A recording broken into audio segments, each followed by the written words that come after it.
Hi, everyone. Welcome to Vanished Chicagoland Stories, the podcast.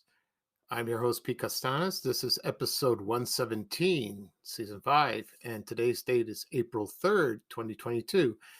And today's episode, I will discuss the 30th anniversary of the demise of Polk Brothers Appliance Store in the Chicagoland area. One of the most well known and well remembered stores of all time that lived in Chicago. And I'll talk about a couple things today as well. Right now, the program will go into a commercial, and this program is brought to you by Pepsi Cola, and this is the jingle for "Taste the Pepsi Way" from the late '70s. Once you hear that jingle, you feel like dancing and singing. It's infectious. It really is. I remember watching this on TV when I was very young, probably around seventh or eighth grade or high school. So here it is. You're the Pepsi generation, come and have a Pepsi day. Come on, and taste the Pepsi way. Come on, and have a Pepsi day. Wrap a thirsty smile around it, raise a Pepsi up and down it. Come on, have a Pepsi day.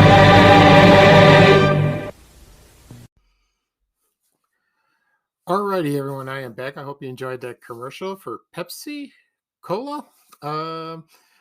It reminds me of do you remember a drink? There was a no, I kind of a diet drink. It was called Pepsi Light and it had a lemon flavor. I remember that around 75, 76, and it was very lemony. It was pretty good, but I don't know, that disappeared off the market probably in the early '80s. I remember my mom buying a Jewel, with the 8 pack, bottle. Used to when then you return the bottles, to get your deposit, and it was okay. But Pepsi's still around, always have. They came out with other flavors, and then Diet Pepsi came out in the late '60s, early '70s, and then now they have Pepsi Zero. And I tried Coke Zero, but not Pepsi Zero. So we'll see. Maybe they'll get rid of the Pepsi Light or the Diet Pepsi, excuse me. So we'll see. Okay. Today's program, I will talk about the closing of Polk Brothers, and it happened 30 years ago this month. And it was a wonderful business in Chicago. My family and I bought a lot of merchandise from that place, and we still miss it to this day. And I'll give you a little brief history about the place and my memories of it. But first, I'm going to talk about a couple things about my health. Um, let's see. This week, I went. I was contacted by my doctor and it said that I had my kidney function elevated, so that's kind of scary. So I had to call my urologist to see what's up, and I didn't know he was a nephrologist too, so that's good to know. And I was supposed to go in to see April 27th to see the urologist, but I went Friday on April 1st. And he took me in and he said, "You're doing fine. You're still cancer free. Thank God for that." But, and I told him my bathroom issues are going away slowly. So he's happy about that. He took a ultrasound on my bladder. He says, "Fine."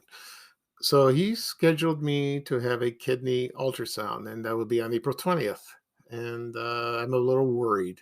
I'm very scared because the other doctor told me, there's a possibility you would either you have a bad infection or you go in dialysis. And I go, "Oh my God, no, no, no, I don't want that." So hopefully it's nothing, but he still wants me to go so the urologist still wants me to go for the ultrasound, and I'll go on April 20th. And then I will see him again, still on the April 27th. I'll take some blood work before, and I hope not. I'm very worried. I'm very worried, but I feel okay. I feel okay, and I'm on a new blood pressure medicine. The other one I had before was too strong. I don't know. I told him it cuts my appetite. It's just awful. But right now, so my doctor prescribed me a new one. Only been on it 3 days, so I'm okay. But the first day, I felt like crap. So, and then yesterday, a little better. But today, I'm all right. So I'm just adjusting. I'm just adjusting. So I'm doing all right. The second thing I want to talk about is before we talk about Polk Brothers is I was interviewed on on the radio podcast episode on WGN Radio 7:20 a.m.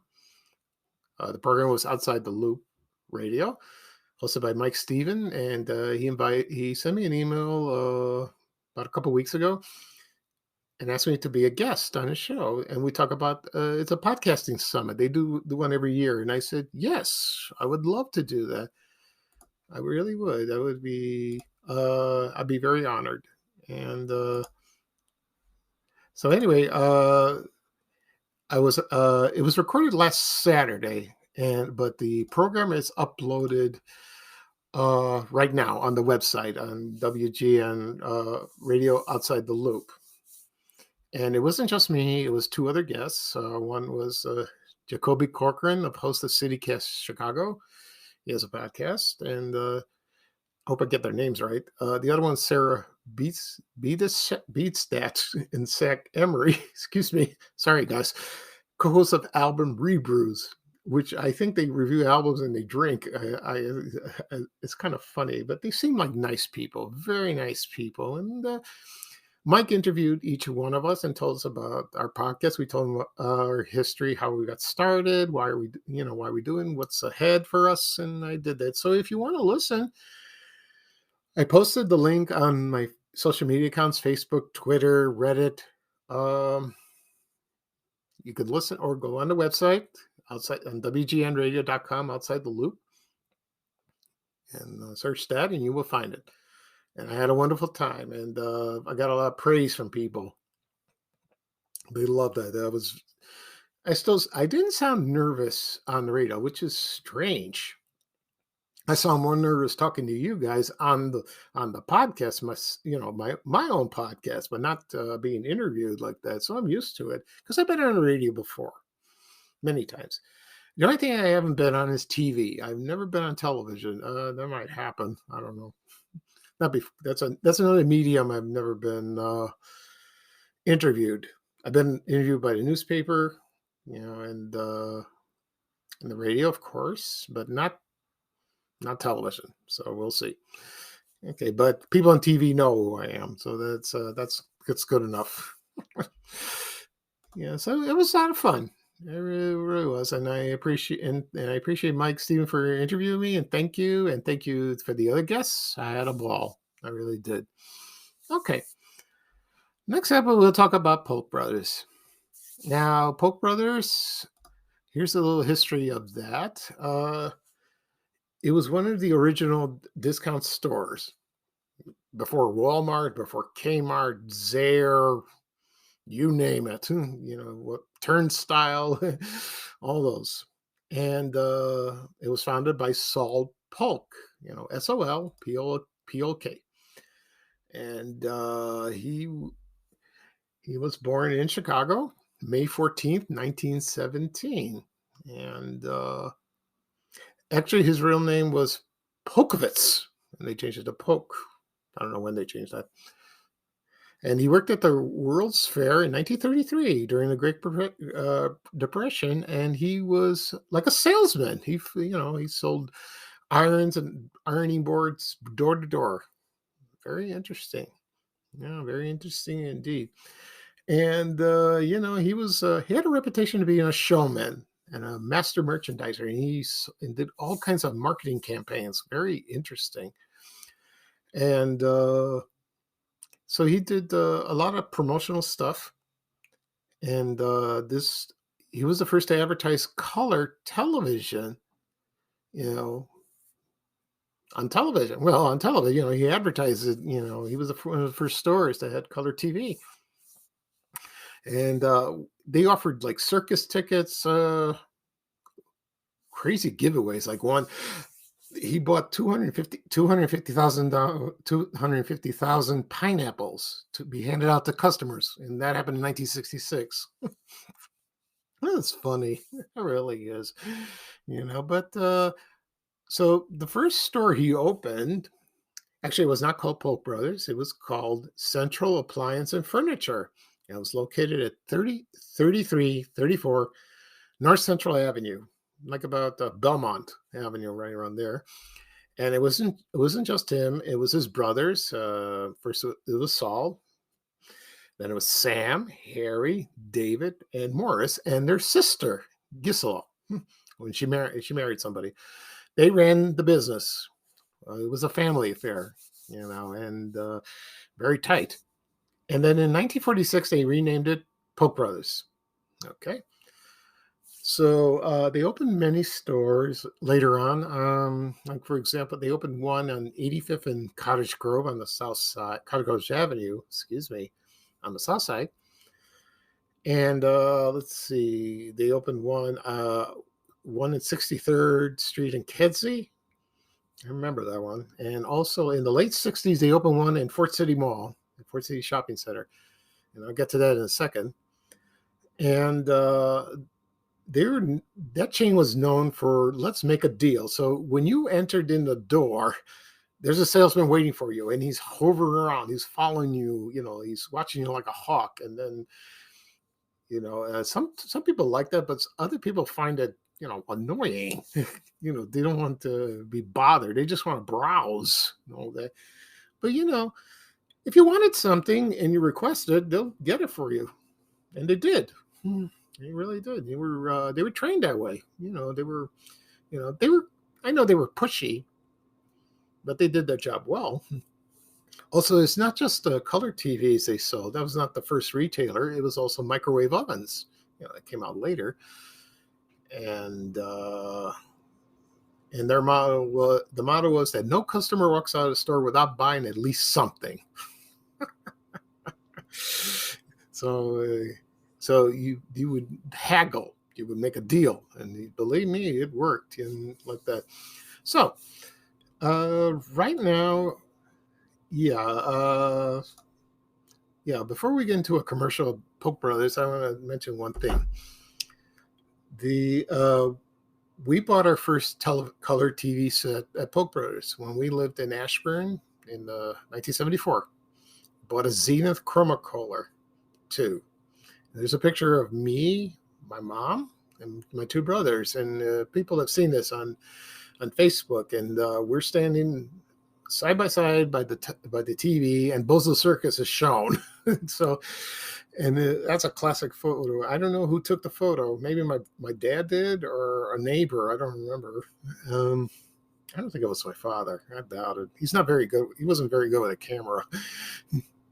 Anyway, so we bought the first TV at Polk Brothers. We bought a lot of things there at Fort City. A lot of things.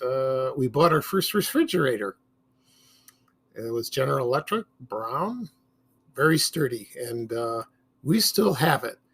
But it's not. It's in the garage. It's in our garage. It's unplugged. I don't know. We can't park with it, but it's still there. And my mom loved it. It was a good, sturdy, reliable refrigerator. Top quality. And we bought more refrigerators as time went on. Excuse me. Anyway, so so we bought, like I said before, we bought a lot of things there, and so did other people as well. And believe it or not, when I post something about Polk Brothers, people say I still have things in my possession that I bought there, and that was a long time ago. Like a bedroom set or television. Well, maybe not a television, but the refrigerator. Amazing. Okay. Right now, we'll go into a commercial break. This is a Polk Brothers commercial, believe it or not. And this is from 1983. And once I play the commercial, I'll talk about more about Polk Brothers. So here it is. Polk Brothers brings you the miracle of moisture in an exciting new way. The Douglas Ultrasonic Humidifier, quietly atomizing up to 4 gallons of comforting humidity a day into your home or apartment. Polk priced at only $99.95.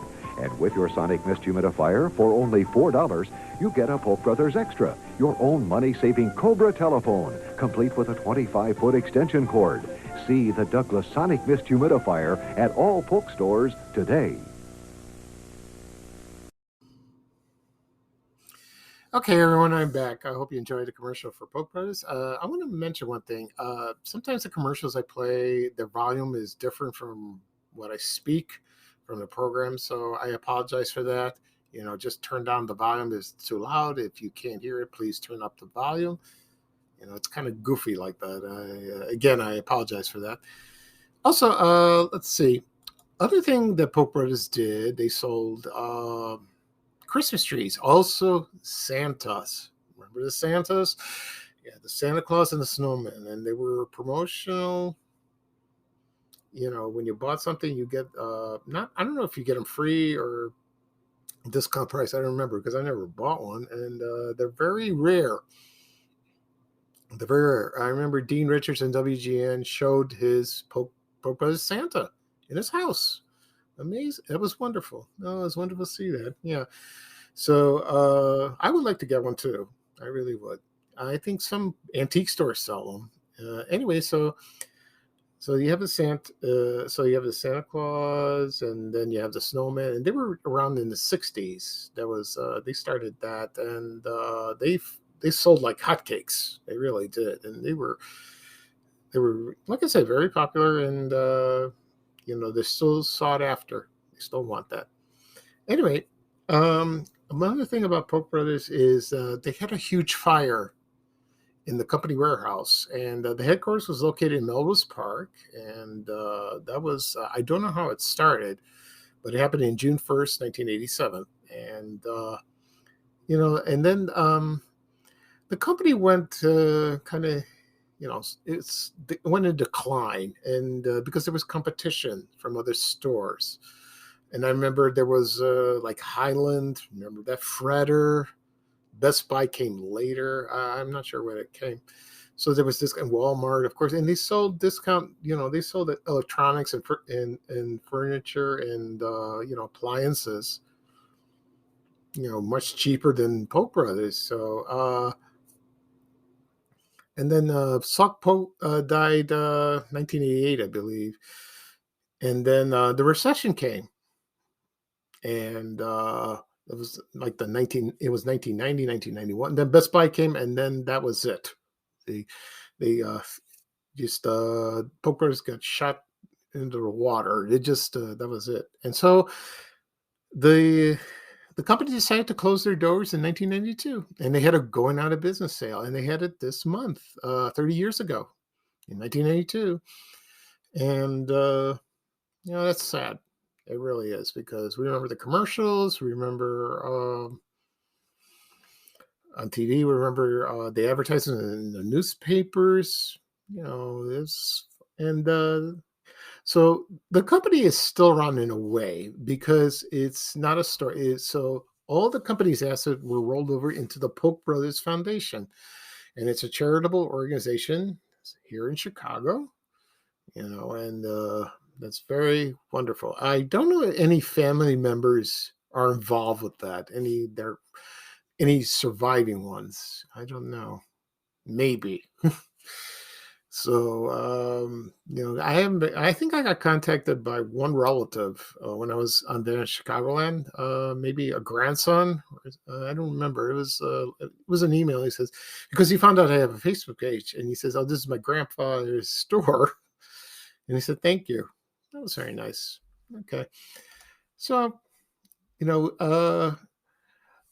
at Polk Brothers, you could buy not just only televisions there, but you also bought electric mixers, washing machines, ovens, any brand. Like, for example, you could think of like a Manna. Remember that? There was Whirlpool, Speed Queen. I don't know if they still make that. And so it's it's sad like that.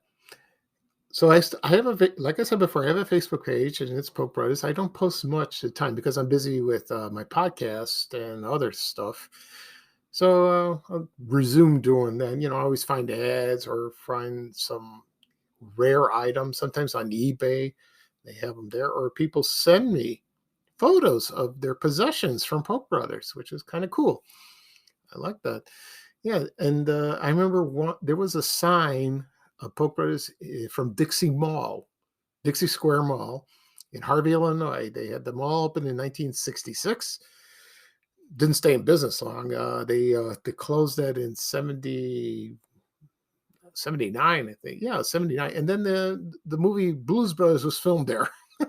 Remember that scene when they were pursued by the police and they were rushing through the mall? They used that mall, and it's funny. But they fixed it all up. I thought it was coming back, but no, it's not true. And then, but the Dixie Square Mall is torn down finally. No, it's just an empty lot. It's just a memory, which is sad. It really is. And the store at Fort City Mall was there until the 70s. Then it moved to Burbank around, yeah, I think 83rd Street and Cicero. I remember that. I remember the big sign. And I knew a few kids from high school that worked there part time. And they got a discount to buy stuff like that, which is pretty good.